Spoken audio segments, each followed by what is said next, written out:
She was coming out of the dry goods store when the bolt of calico slipped.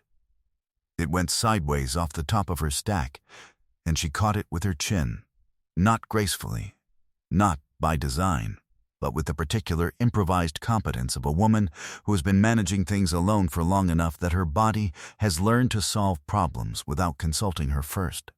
The bolt hit the boardwalk and rolled. She set the rest of the stack down and went after it, and she came up from the crouch with the calico under her arm and her hat knocked to one side, and her dark hair loose around a face that the town of Bear Creek Ridge, Montana, had been carefully not looking at for the better part of 4 years. The man was already there. He had come from across the street.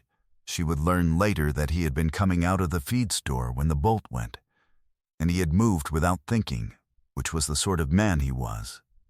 And he reached her at the same moment she came up from the crouch, and he reached out his right hand and he straightened her hat with 2 fingers, adjusting the brim, and in doing so his hand passed briefly across the left side of her face, along the scars.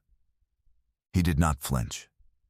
He did not recoil or apologize or perform the careful, deliberate absence of reaction that was, she had learned, the most exhausting response of all, the one that required them both to pretend.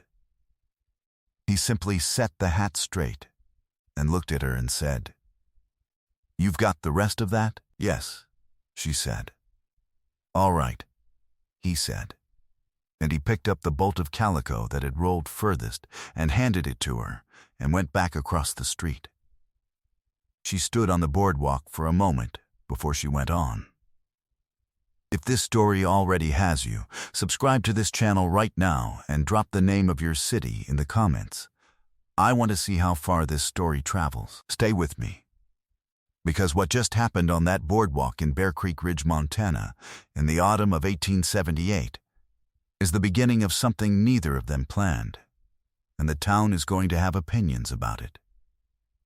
Her name was Nora Voss, and she had come to Bear Creek Ridge 4 years before from a place she did not discuss, and a life that the fire had ended on a January night in 1874, taking with it the house and a man who had not been worth saving and leaving her with what the fire leaves, the shape of what was there before, and the knowledge of what burns. The scars covered the left side of her face from the temple to the jaw, and part of her neck, and the back of her left hand, which she kept in her apron pocket in company as a courtesy to other people's comfort. She was 38 years old, and broad-shouldered and full-figured, in the way of a woman who had worked hard since she was young, and whose body had organized itself around that fact. She kept a seamstress shop in a 2-room building on the east side of Bear Creek Ridge's main street. Her work was good enough that people needed her, and her face was difficult enough that they had developed, over 4 years, a system for the transaction. They came in, they looked at their fabric, they spoke to the air slightly to the right of her head, they paid, they left. She had stopped expecting anything different, and she had not stopped going to the dry goods store every week for supplies, because the alternative was to stop. And she was not the kind of woman who stopped. The town's prohibition had not been stated. It never was. It had emerged the way prohibitions emerge in small towns, by accumulation, by the slow layering of individual decisions into collective behavior, until a rule existed that no one had made and everyone enforced. Children were not kept away from her explicitly. They simply learned, from the quality of their parents' avoidance, that the seamstress on the east side was a person to be given space. The women who brought her their sewing spoke kindly and did not touch the fabric she had already handled. The men in the street nodded at the middle distance when she passed. "Don't touch the scarred woman." No one had said it. Everyone understood it. She had developed, in 4 years, her own accounting of what she required, and what she had given up, and where the line was between the two. She required the shop, the work, the income, the daily structure of useful occupation. She had given up being touched. Not romantically, that was a different category of loss that she had filed separately and rarely opened, but in the ordinary way, the handshake, the steadying hand on a wet step, the hat set right when a bolt of calico slipped. She had given those up, and she had not realized, until the man from across the street reached toward her face without flinching, how specifically she had missed them. The man's name was Cal Renner. She knew this because everyone in Bear Creek Ridge knew who Cal Renner was. He had the largest cattle operation in the county, 1,200 acres on the Blackthorn Creek Road, and the reputation of a man who ran a fair spread and kept to himself, and had not remarried in the 6 years since his wife died, which the town accepted as the correct expression of his grief, and which Cal Renner himself had never explained one way or the other. He was 43 years old, and large in the way that outdoor men are large after decades of work, and he had the particular quality of stillness that she recognized from 4 years of careful observation, as belonging to people who had learned that they did not need to fill space with noise to occupy it. She had seen him in town before. He had never looked at her with the elaborate non-looking that most people produced. He had simply looked, when he looked, as though she were a person in the street, which she was, and then looked at whatever was next, as though that were also true, which it was. She had noticed this.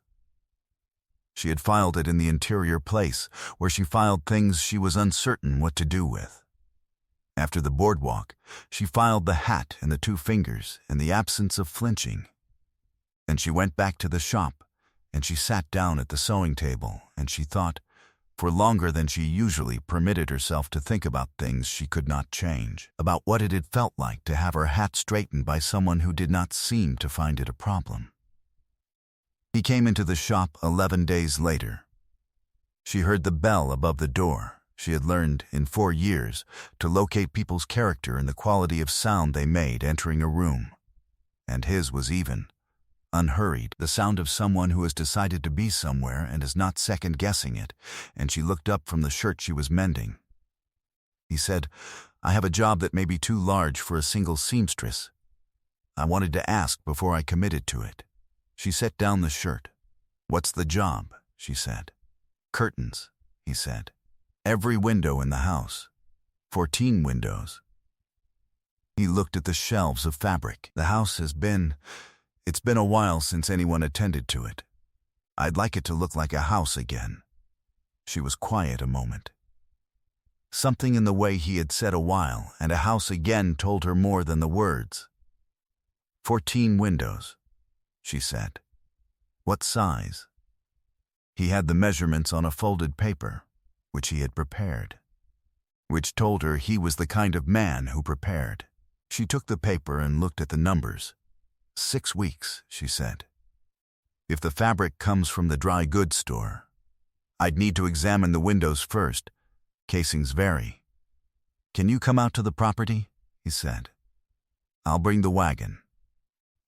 She looked at him. She was looking for the hesitation, the slight recalibration she had learned to expect when people realized that accepting her help meant having her presence in their home, in their daily life, in the space where other people's reactions could not be managed with the dry goods system. He looked back at her without recalibrating. "Yes," she said. "Tomorrow, if the weather holds." The weather held. The Renner property was 11 miles out the Blackthorn Creek Road, and she learned it in the wagon, the way she had learned to learn things, systematically, through the gathering of detail. Cal Renner drove the way he did everything, without performance, without the edged sociability that men sometimes produced around women they were uncertain of. He answered questions when she asked them. He did not fill silence with noise. The property, when it appeared around the last curve of the road, was a working ranch in the middle of becoming something beyond merely functional. Fences in good repair, new boards on the barn, a kitchen garden recently turned, and the house was larger than she had expected. 2 stories, well built, with the specific quality of emptiness that comes not from vacancy, but from people no longer being in it. He showed her the windows. She measured and noted, and did not comment on the furniture shrouded in canvas, or the rooms that had the feeling of being held at a particular moment in time, not abandoned so much as paused. He showed her the kitchen last, which had been kept up, the stove clean, the larder stocked, and she understood this was the room he lived in, and the rest of the house was the room he was working back toward. There was a child's drawing pinned to the kitchen wall. A horse in the confident, unrealistic style of a child who has drawn one specific horse many times and cares only for accuracy about that horse's particular qualities. She looked at it. "My daughter," he said. "She's in Billings with my sister. Since her mother passed." He was quiet. I want the house to be right before she comes back. She's 9. She should come back to a house." Nora looked at the drawing. "How long has she been in Billings?" she said. 14 months, he said. She looked at the window in the kitchen, which faced south and would take a particular quality of afternoon light if the curtain allowed it. She made a note.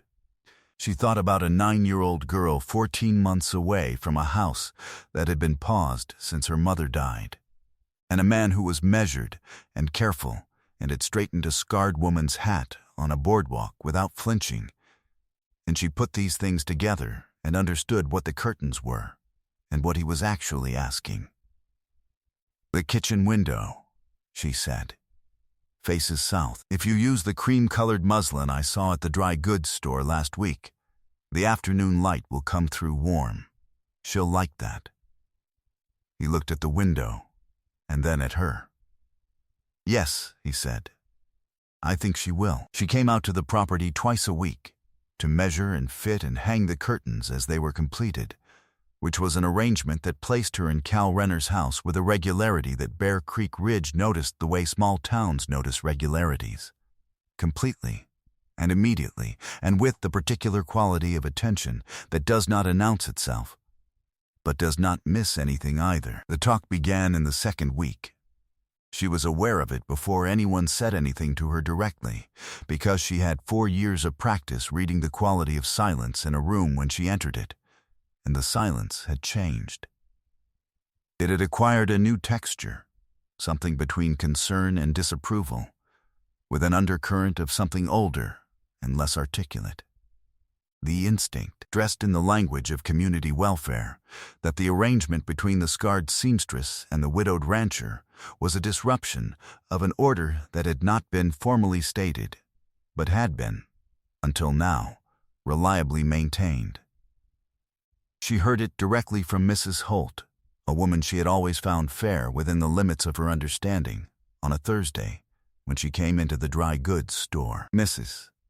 Holt said, in the careful tone of a woman who believes she is being kind, "people are worried about you, Nora, being out there alone with him, on the road and in the house.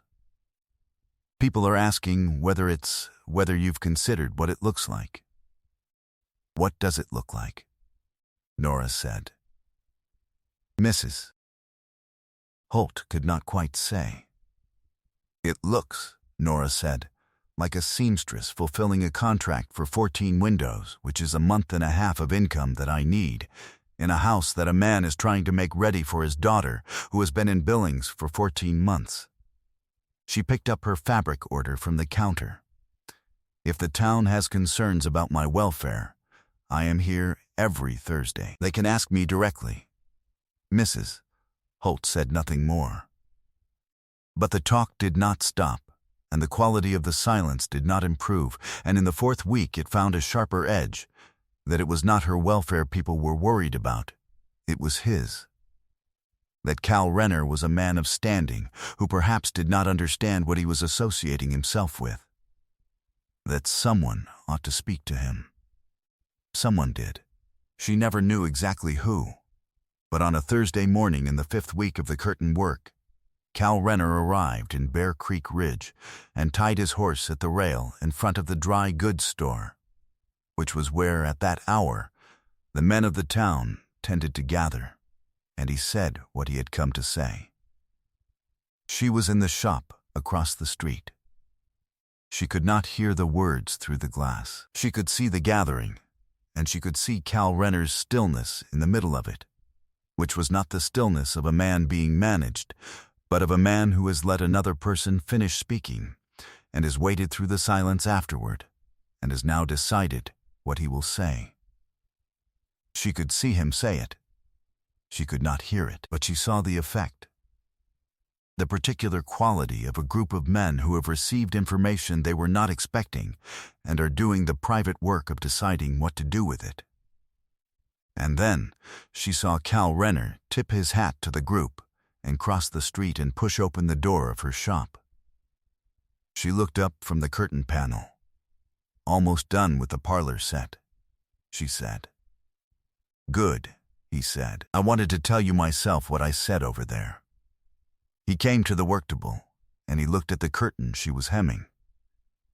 "I told them the seamstress on the east side is the finest craftsperson in the county, and that I have paid for and plan to continue paying for her work until it is done, and after that, if she's willing. And I told them that anyone who has a problem with her being on my property is welcome to find a different road to ride." He paused. "I told them one more thing, but that's between me and them." She looked at her hands on the fabric. "What was the one more thing?" she said. "That I intended to ask whether you'd be willing to consider a different kind of arrangement," he said. "After the curtains are done." He looked at the window. "The curtains are nearly done." The shop was very quiet. "The house needs more than curtains," she said. "Yes," he said. "The room on the second floor. The east room." Whatever she was, your wife knew that east rooms need particular colors in the morning, and whoever painted it last didn't know that. "No," he said. "She chose it herself, and I've never been able to. I haven't changed it." "Change it," she said. "Pale yellow. It matters for a child waking up." He looked at her for a long moment. She felt the looking the way she had learned to feel it. Not the flinching, measured look of a town that had built a rule around her, but the other kind. The kind she had almost stopped believing existed. The kind that took in the whole of a face and found it sufficient. "I'll get the paint," he said. "You'll need my opinion on the yellow," she said. "Yes," he said. "I expect I will." The wedding was in November in the Bear Creek Ridge Church, on a Saturday cold enough that the breath of the congregation was visible in the nave, which gave the whole proceedings the quality of something being breathed into life, which struck Nora as appropriate. She had made her own dress, cream-colored wool, cut for a woman who was broad through the shoulder and did not intend to pretend otherwise, with long sleeves and a high neck, and nothing that concealed the left side of her face, because she had spent 4 years in various configurations of concealment, and had decided that she was done with it, and that if the town intended to come to the wedding, which it did, it would come to the wedding she was actually having. The tone came, all of it, or near enough. She understood why, and she did not hold it against them in the way she might once have. They came because Cal Renner had stood in front of the dry goods store and said what he said. And they came because the one more thing he had said and not told her, which she had deduced by the quality of the silence on the street that morning and the way 2 of the men had looked at the ground, was something in the neighborhood of, "That woman has more dignity in the left side of her face than most of you have in your entire bodies, and I will thank you to remember it." She had not confirmed this. She had filed it in the interior place and found it, each time she opened the file, to be exactly the right size for what it was. Clara came from Billings for the wedding. She was 9 years old and dark-haired like her father, and she had his quality of stillness. And she looked at Nora on the church steps with the direct, assessing look of a child who is going to form her own opinion and does not require any help doing it. She said, Papa says you made the curtains. I did, Nora said. The kitchen one is my favorite, Clara said. In the afternoon it goes gold. That was the intention, Nora said. I'm glad it works. Clara looked at her face, directly, openly, without the careful non-looking that adults had developed over years of practice, the way children look at things before they have been taught that looking is rude. Does it hurt? She said. Still, not anymore, Nora said. Good, Clara said, and she went inside to find her seat. And that was the end of that, and it was the beginning of everything else. The minister read the words. Cal said his in the deliberate way of a man who has examined each one and is satisfied that it is the right word in the right place. Nora said hers in the clear, even voice she had kept for 4 years against the instruction of a town that had preferred her less present, less certain, less entirely herself. When the minister was done, Cal Renner turned to her and he reached up, and he put his hand against the left side of her face, palm flat, thumb along the line of her jaw, the way he had briefly, in passing, with 2 fingers, on a boardwalk in October. And he held it there while the church was full of the sound of people who were seeing something and revising. All at once, the distance they had kept. She leaned into it, not dramatically, not as a performance. In the way of a person who has been waiting a long time for a thing and, when it arrives, simply receives it. The East Room went pale yellow in December, and Clara came back to Bear Creek Ridge in January, and it was the right yellow. The morning kind. The kind that is different from afternoon yellow in the way that matters, when you are 9 years old and waking up in a house that has curtains in, it now and a woman at the kitchen stove who makes biscuits on Tuesdays, and has a quality of stillness that is different from the stillness Clara's father had. His was what was left after things had been survived. Hers was what had been built out of the surviving. Clara noticed the difference. She filed it without words, in the way children file what they cannot yet name but will one day articulate, and in the meantime she sat at the kitchen table in the morning light and ate her biscuits and watched the gold come through the curtain and said, "One Wednesday in February, I knew you would be like this." Nora looked up from the stove. "I thought about who would be here," Clara said. "When I was in Billings, I thought about what kind of person she would be." She looked at her plate. "I knew you would be like this." "Like what?" Nora said. Clara thought about it. She was 9 and precise and took the question seriously. "Real," she said. Nora looked at the curtain in the south window, which was doing what it did in the mornings, which was let the light in without commentary. "That's the highest compliment I've been paid in some time," she said. "I know," Clara said, and she ate her biscuit. The town revised. It is the right word. Not changed, which implies a disavowal of what came before, but revised, which implies a rereading of the same material and an altered understanding. They looked at the curtains in the Renner windows when they passed on the Blackthorn Creek Road and understood them as the work of a specific pair of hands, and when those hands placed fabric on the counter at the dry goods store, they were hands now rather than the abstract appurtenance of a face they had built a rule around. It was slow. It was not complete. Revision is not revolution, and Bear Creek Ridge was not, in 1878, a town predisposed to revolution. But it was something. Nora Voss Renner knew the difference between a silence that meant avoidance and a silence that meant a person was still deciding. And by the spring of 1879, the silences in Bear Creek Ridge had moved, with a few exceptions, from the first kind toward the second. And she counted this as progress because she was a practical woman. And progress is what practical women count when perfection is not available, which is most of the time. She kept the shop. Cal had not asked her to close it, and she had not offered to, because the work was hers and had been hers for 4 years, and was not a thing she was willing to give over just because she now had other things as well. She made curtains and mended shirts and cut patterns and measured windows, and she did it all with the same competence she had applied to it since 1874, when she had arrived in Bear Creek Ridge with nothing but her needles and her good shears and the knowledge of what she could do and the intention to do it. She had known, in 1874, what she was worth. She had known it all along. What the boardwalk in October of 1878 had given her was not the knowledge, she had that, but the confirmation, delivered in the most direct available language, by a man who had crossed a street without thinking and reached toward her face without flinching and asked, as though it were the most natural question in the world, "You've got the rest of that?" She had. She always had.